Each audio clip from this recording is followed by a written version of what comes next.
So starting with LC circuit.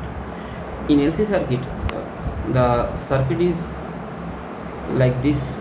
There will be a capacitor and one inductor, and just assume that those are ideal ones. And firstly assume that the capacitor is fully charged, that is plus and minus. Okay, the capacitor is fully charged, then you are just joining them by a switch. You may draw the switch over here. This one is the switch S, and you are closing the switch. What happens is at t is equal to 0, the capacitor remains fully charged, and the charge from the capacitor starts decaying, and it's decay to the inductor. As the charge is decreasing, so a current will flow. Okay, so as you may write that at any time t, the charge on the capacitor is q, and there will be a current through the inductor. As this is positive and negative, in the capacitor this one is positive, this one is negative. So what is happening? This can act as an energy source, and the current will be flowing like this way. So I will be writing all the steps of this LC circuit. So let's just make a few LC circuit first. Okay, so this one is the first step. I need to use technology to just replicate this one. I am just replicating this. Again replicating this one.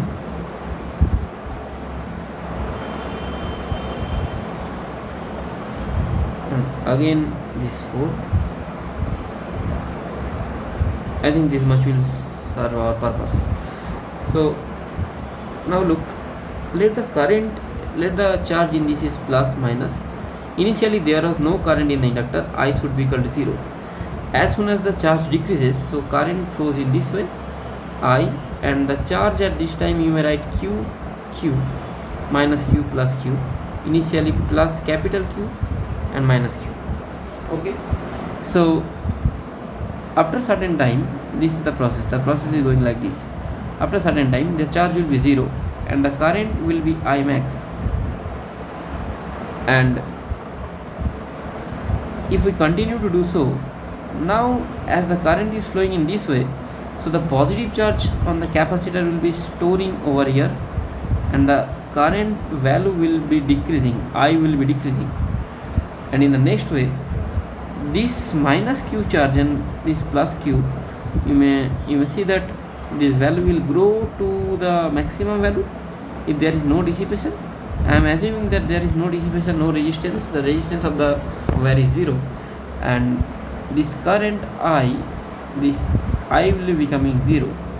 Now what will happen?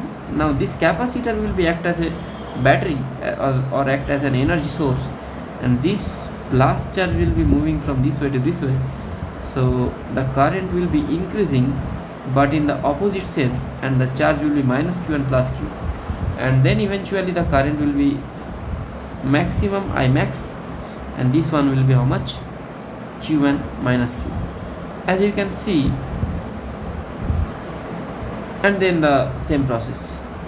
So what you are observing, that initially the charge on the capacitor was maximum. So you may write at any time, if I say for this one, I'm just starting with a blue color. So if at any time t, let's say the charge in this is q, so you may write q square by 2c is the energy of the capacitor, and through the inductor half Li square, that should be constant, right? So if it is constant, you may do one thing, you may just differentiate this one. So this will be 2q into dq by dt, and here is 2c, and L by 2 2i di by dt, and the constant will be after differentiation, that will be 0. So it is coming like this way. Di by dt, you may write this one, d by dt dq by dt.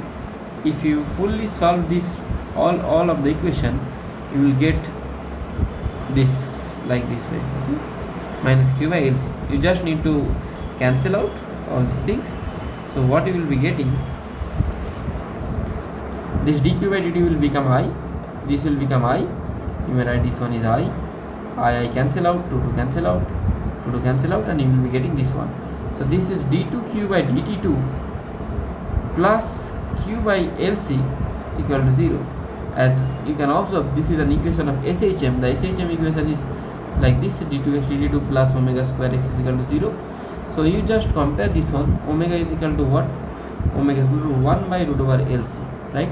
If this is omega, so now you may write that the general solution of this equation, that is q is equal to, you may write, as this is an SHM, you may write q is equal to q naught sin omega t. So I am just write q naught as capital Q. So q is equal to q sin omega t. So I will be what? I is equal to, or q is equal to q cos omega t. Why I am taking cos? Because at initial the q charge was maximum. As q charge is maximum, so the cosine function will be the most suitable one. So now q is equal to q cos omega t. So the I value will be what? I will be just differentiate this one. Q is equal to minus omega sin omega t.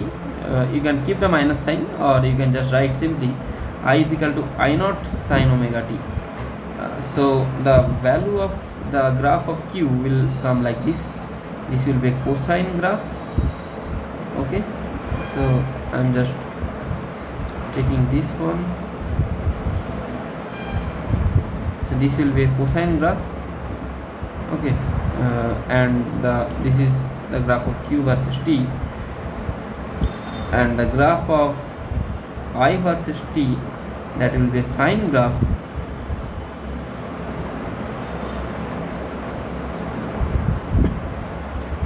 Okay, now let's come to energy. The case of energies, see, whenever the charge will be discharged from this way to this way, I am just using the red color now. Okay, I am just using the red color. So whenever the charge will be decreasing, the current will be increasing. At certain time, both of the energy should be equal, right? So here it is becoming equal for the first time.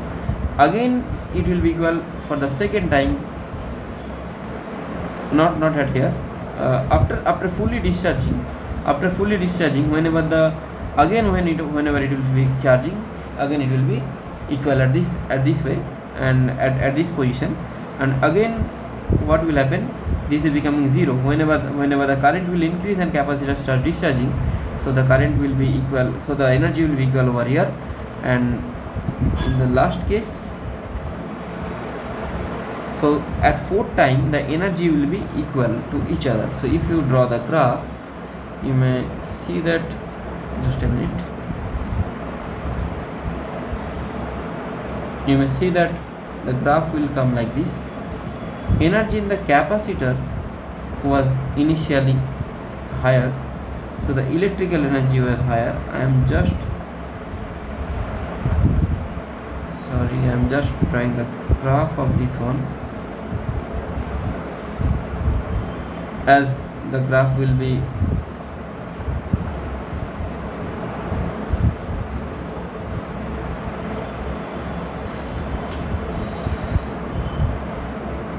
just a minute, and the graph will be like this, a cosine or cos square graph, because you know q is q cos omega t and electrical energy U is q square by 2c, which will gives you what, which q square by 2c, which will gives you the value like q square cos square omega t by 2c. And for magnetic energy, the value is UAM is equal to half Li square, and it is coming like I naught square sine square omega t L by 2. So the graph will be sine graph. So if you see, it is becoming equal at a few positions. The first one is here, second one is here, third one is here, fourth one is here, because this is a complete cycle, right? This one is a complete cycle. I must say this one is the maximum charge. This is the electrical line. Just a minute. This is the energy due to electrical energy, and this is the magnetic energy. So this is the maximum charge initially. Again there is maximum charge but in the opposite direction, and again there is maximum charge in the same direction. So this is completing a cycle. This one is a cycle, total time t. Now if you subdivided this time t into a few parts, you will see this one are the parts. See, there are 8 parts, 1 2 3 4 5 6 7 8. So the first, it will be equal at t by 8. The second will be t by 8 plus t by 4, that is 3t by 8. The third one will be 5t by 8, and the last one will be 7t by 8. So the energy will be equal at these 4 times t by 8, 3t by 8, 5t by 8 and 7t by 8.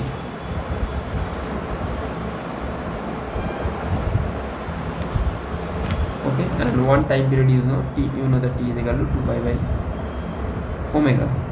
So if you write omega t is equal to 2 pi, so the corresponding value of angle will be pi by 4.